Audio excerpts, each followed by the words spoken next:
Hi, my name is Sierra Drew, and this is my 2019 climb of the Sierra High Route, a year that saw 230% snowpack. What is the Sierra High Route? It's 195 miles of cool, crisp, clean, clear mountain air, 115 miles of cross-country traversing, and 38 mountain passes. The High Route isn't for everyone, but if it's for you, I hope that you go out there and get it. Also, just so I know whether or not I'm supposed to keep making videos, please subscribe and hit the bell notification below. As of this video currently, I have no subscribers, so, well, I guess that's that. Join me as we tackle the high route together. So getting back to where we were, so canyon country. So normally this is chapter 5, but I'm doing it as chapter 1. That first hike coming out of Twin Lakes, I mean, just the feeling that there was knowing that I was doing this trail, I'm doing this trail, and all of a sudden I'm going to be going off-road here any minute now. Well, here's, I think it's Horsetail Falls. This little path behind me here is the beginning of the going off-road part. Get my hat straight here. And, yeah, so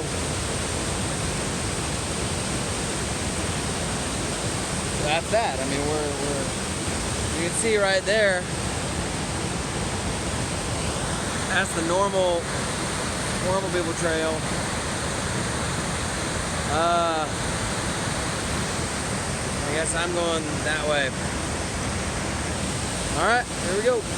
Wow. And then all of a sudden there it went. You know, I'd climbed lots of mountains, and most class 3, class 4, of course class 5 mountains, there are no trails. So I'm very comfortable being not on trails, but it was the idea that I was going to be going off trail and that for 115 miles out of 200, I wasn't going to have one. I'd never done anything like this before. The most I'd ever done is maybe 15 miles of trailless country going up Mount Russell. Well, I'm on the summit of Mount Russell. That was pretty hard. You can see over there, there's Whitney and Muir. Yeah, I mean, it was a beast. It was that ridge lasted for a good half mile. I mean, it was a long time. So, 12:30 now. Took me just over 6 hours to get here. It was a long time. But I'm happy. I'm happy with the result, and I'm happy that I took the Wallace Lake approach, which is about 12 miles out of the way, but I'm really glad that I did it. I really enjoyed seeing that part of the country. So there it is, summit of Mount Russell. So I remember I took off going up Horse Creek Pass, and almost immediately there was snow. Not sure if you can catch this or not, but there's actually skiers on Horse Creek right now. Yeah, it's gonna be a tough year. Holy cow. And there was snow right around that, 8,500 mark, and already I'm within 2 hours of being on trail, I'm kicking steps. I actually missed the first gully on Horse Creek and wound up climbing over this other pass type area. I'm not sure if I got it on video or not, but it was a bit of a doozy way to start my day with going up the wrong side of a pass. And then kind of got over that, once I got into Horse Creek Pass, it's this narrow gap. And once you kind of split that little gap and you walk through this little corridor, you look out and all of a sudden Virginia Canyon and Stanton Pass. Ooh. It took 5 hours. The pass really whooped my butt, honestly. Boy, if I'm not mistaken, this is gonna be, it's gonna be long. I'm halfway through today, one more pass, and we'll see how it goes. Virginia Peak and Stanton Peak. And I mean, they sit there like these little twin sentinels, and you just think, okay, we're on the high route now. And when I first started looking at the maps, I thought that the area was going to be kind of grassy and kind of forested and things like that. But it was dry, it was arid, and there was snow. Stanton Pass. From what I understand, there's a chute right up the middle there. Yeah. So there's Horse Creek way over there. If you want to know what that actually looks like. I had great snowfield, so I was able to actually walk up the post to it. And going through that, kind of split that gap. And then when I reached, got kind of, well, actually, funny story was I actually got some water, and I left my water filter, which I use Benadine, the iodine drops, and I actually dropped it right below Stanton Pass, and forgot about it. And so went up and over Stanton Pass. I picked the wrong side. Made it from top of Horse Creek to the top of Stanton. About 3 hours? No, 2 hours and 40 minutes. And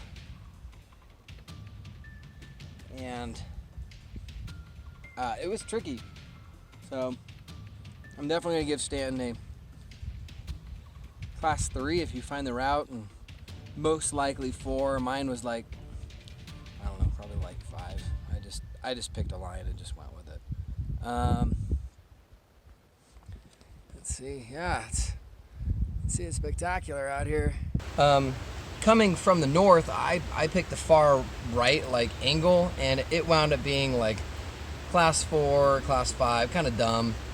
Should have taken the more middle type stretch, so should have reached for some of those ledges. Would have been a lot easier on me, but whatever. I kind of tend to pick a line and go with it, and then kind of see whatever obstacles are in my line. I don't like to spend a lot of time looking and route finding.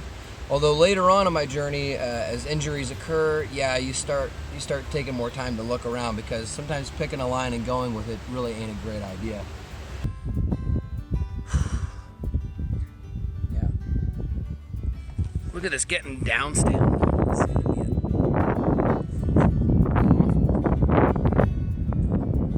And then that, of course, is coming.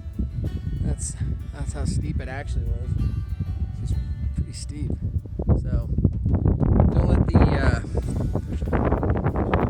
pictures fool you. Okay. So here we are. We're doing it. We're doing the high route. So going up Stanton Pass, that was when I got up to the top of Stanton and looked out over Gray Butte. And way back in the distance, I could see Sky Pilot Call. And I saw the size of this canyon. I thought that the canyon in between Horse Creek and Stanton was big, but once I saw this canyon, I knew that these were big. Massive landscape features that are just huge. Came down Stanton Pass almost entirely in snow and sun cups as well. Moving through all that, I realized I didn't have water, my water filter, so I started drinking unfiltered water then, and quite frankly, drank unfiltered water the entire trip.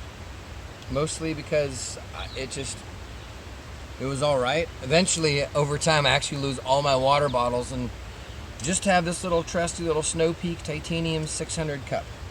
That because I use it for my water all the time, I just strapped it to my back, and because it jangled on the back of my backpack all the time, my cup got its trusty name, Samwise, from Samwise Gamgee in the Lord of the Rings movies, where he has all the pots and pans going around the mountain ridges. So this is my cup, Samwise.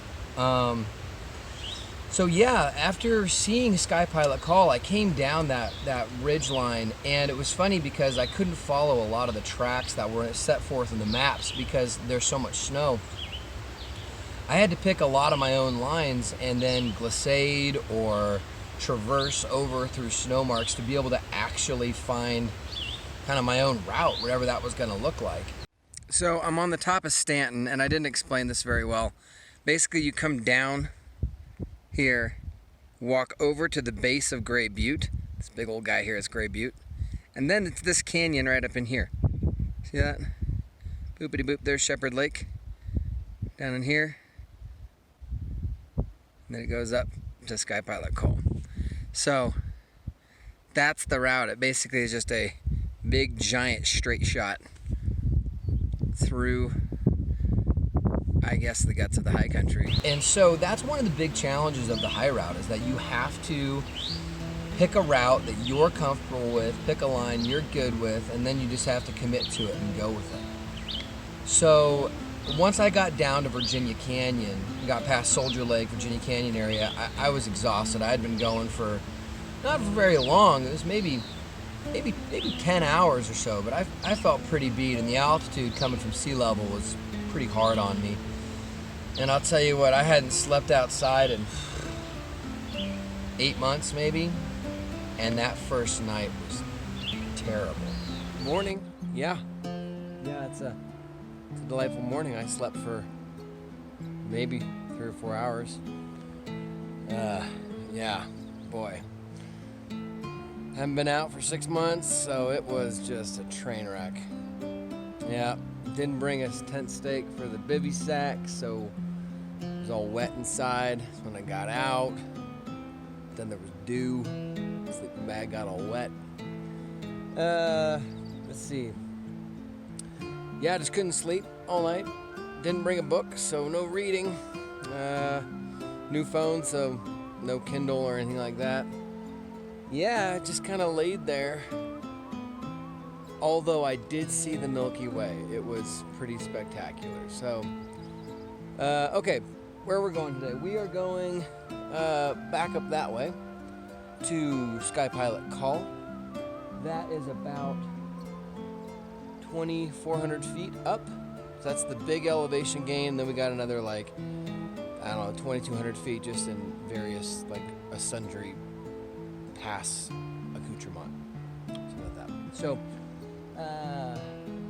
it's kind of doodads. So, the goal is to get up there by 11. It is 6:10. So, breakfast is done, camp's all set up, and we are ready to leave this first night out. All right. I think I slept maybe 2 hours. I took like 3 melatonin. I tried everything. I just decided to wake up early and just go for it the next day.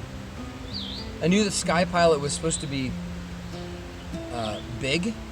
I wasn't sure regarding its difficulty level, and I knew that I had about 3 to 4 miles of bushwhacking. So I was going to be hiking up a river, and it was a lot of bushwhacking, I'm telling you. And because of the height of the rivers and because of the amount of the snow, it was just I tried my best to stick to the plan, and the plan was consistently altered and changed and moved around. Whatever. In the book, he talks about a right-leaning block. That's it. That's what we're aiming for. The sky right there. So that's that. Come back. This view.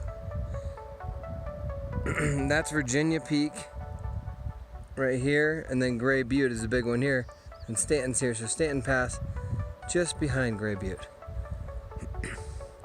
So that's what you'd be shooting for if you were going south to north.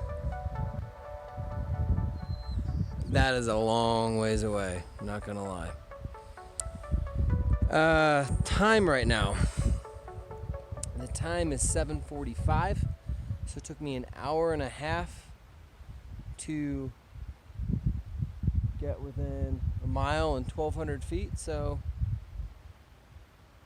yeah, you know, just doing my thing, nothing special here.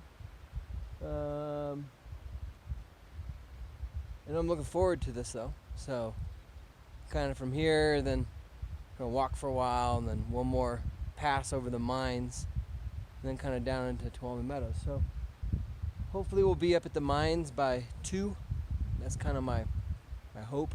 If I can be at the mines by 2, I can be at Tuolumne Meadows by probably 6. So that's the plan for today, but plans are just plans. They're more like hopes and dreams. Okay, that is that. By the time I got to Shepherd Lake, I was pretty much ready to rock. I mean, I was good. I was happy to be done with the bushwhacking. And threw on a pair of micro spikes and slowly but surely kind of made my way up Sky Pilot Call. It wasn't until I got to the top that I realized that getting down that thing was going to be pretty tough. Top of Sky Pilot Call. You can see Virginia and Stanton, the pass there, and Horse Creek over there. High route is nuts. Nuts. Look at this. Look at this. It's straight down. Completely vertical. My path goes that way. Up and over that lip. And then down in that pass right here. And one more big pass way off in the distance there. And that's my day. It is 9:30. So that took 2.5 hours to go 4 miles and 2,500 feet. One cannot be bummed with that, especially given this. I'll tell you what, I don't even know what I'm gonna do about this. That snow is so crazy. Probably gonna put on my micro spikes and go diagonally down like that. I would try glissading, but there ain't no stopping. And then I'm gonna have a little snack and break over at Secret Lake over here. Anyway, that is it. So, Sky Pilot Call, not hard, just big. Stanton much harder. Horse Creek even, I thought was harder. But Sky Pilot's big. And really, really. The angle coming down Sky Pilot Call from the north is severe. Let's put it that way. Would I rather do it in snow or scree? Yeah. Well, I did the first half of it in snow, and it was a little steep. And I think a lot of people will probably make fun of me or call me reckless, but I don't like hiking with an ice axe. I tend to bring my trusty my leakies, my trekking poles, and in my opinion, if you're gonna do a self belay, you can pretty much do it with a trekking pole or two. And so these are the leakies that I use right here. These are the only ones I'll ever use again. I'll never use another trekking pole other than this exact one. This is made from airplane grade aluminum. If you're gonna do anything in the snow with trekking poles, you can't use anything carbon fiber. They'll snap, they'll break, they'll do whatever. So you gotta use not any kind of aluminum, all right, not the Costco brand either, and nothing like that. You have to get a good pair. These aren't expensive. These are only like maybe 80 or 90 bucks, but a pair of high quality leaky aluminum trekking poles. So, coming down Sky Pilot Call, I pretty much had to brace myself, kick steps. I did not have this pair of leakies. I actually had a pair of Black Diamond carbon fiber trekking poles, which break, like 3 days from now. Yeah, so coming down Sky Pilot was pretty rough. Jumped onto some scree, was able to slide, kind of maneuver my way down all that scree, and that was a lot of work. And it was right then that I realized, holy cow, these are some, I mean, we're going down into big canyons, we're climbing 12,000 foot passes, we're running down scree, and then the next challenge that awaited me that I had not really understood was going to become the kind of the hallmark if you will, of this experience, which was sun cups. So when Johnny Depp was learning how to do the Jack Sparrow walk, I'm pretty convinced that all he did was do the sun cup shuffle. It's also hot, really. I'm saying. Just do the sun cup shuffle. See, it naturally makes you want to walk straight, but in a gentle weaving sort of way. You're never really sure how it's all going to shake out. Anyways, it's my new dance. I call it the sun cup shuffle. Now, some of you may not have the joy of knowing what a sun cup is. The sun cup is when the snow comes like this, and the sun heats it unevenly, and so at first it kind of melts like that, and then the dips get larger, and then eventually the dips get huge. At one point in time, the sun cups were so big they were all the way up to my chest. So you're actually having to do like hurdles to get over each one.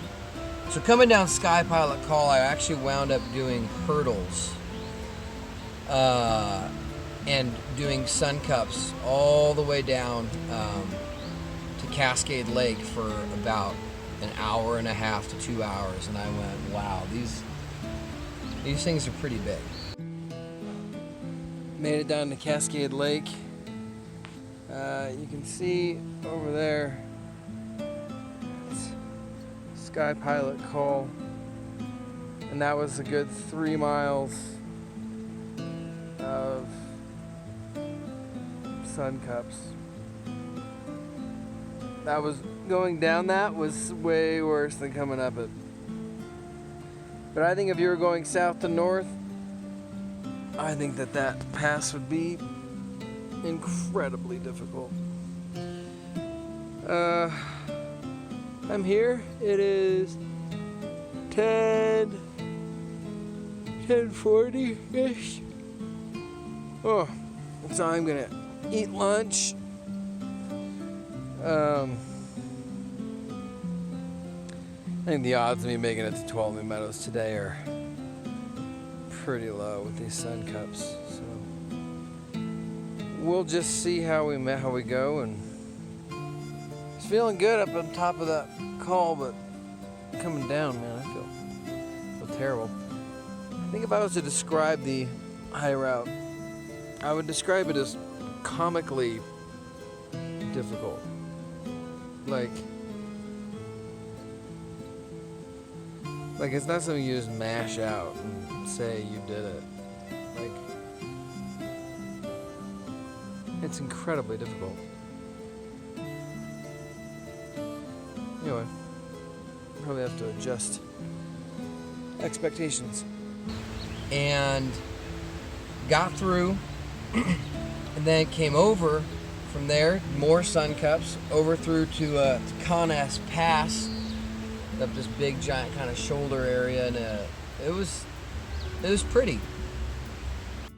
So just made it up from Cascade Lake, and the route is gonna go up that shoulder right there. Nothing really to see there. Rocking the old captain hat. Let the breeze flow through.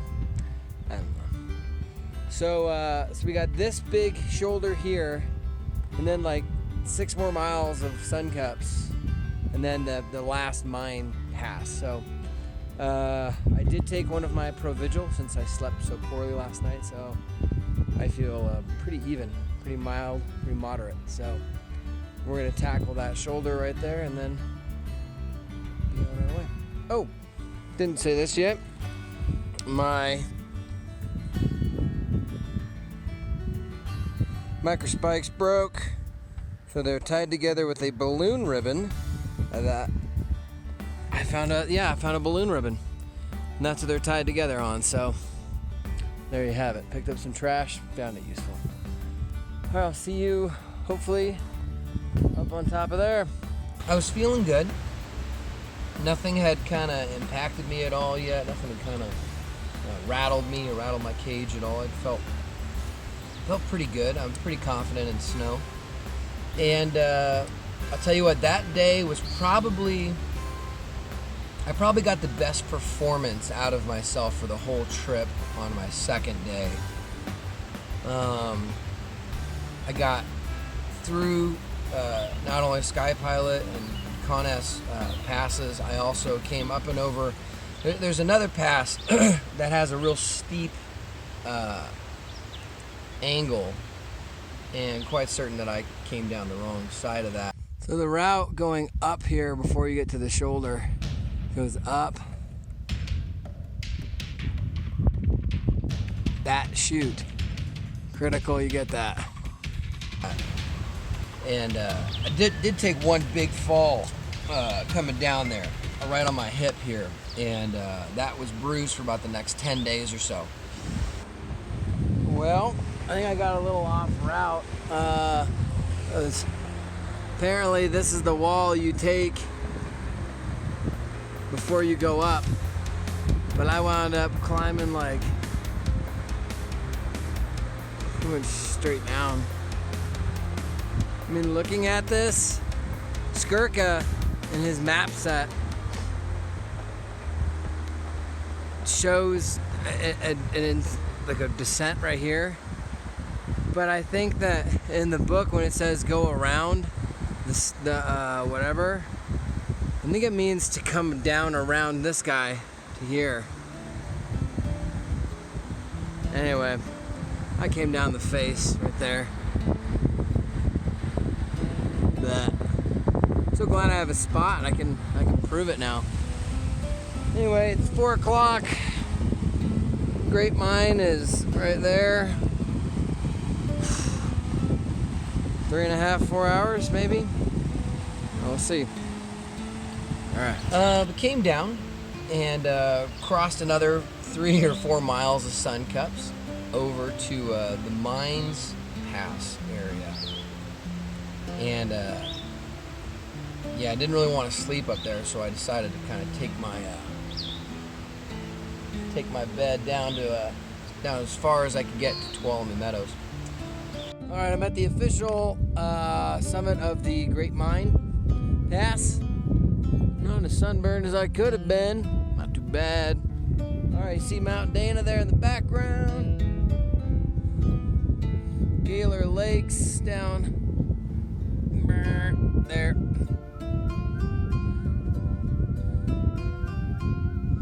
I'm not camping out at 11,000 feet tonight, sorry. I'm just gonna kind of keep trucking along and see where it goes.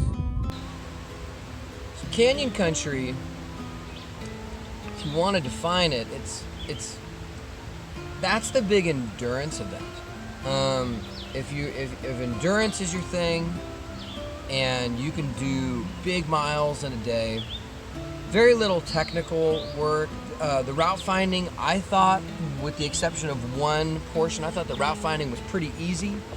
It was pretty navigable. You could kind of see, I mean, these are big canyons you're looking across, so it's pretty easy to see where your pass was. So I just kind of had assumed that most of the world would be like that for the rest of the trip. And I was a little wrong. Came into Tuolumne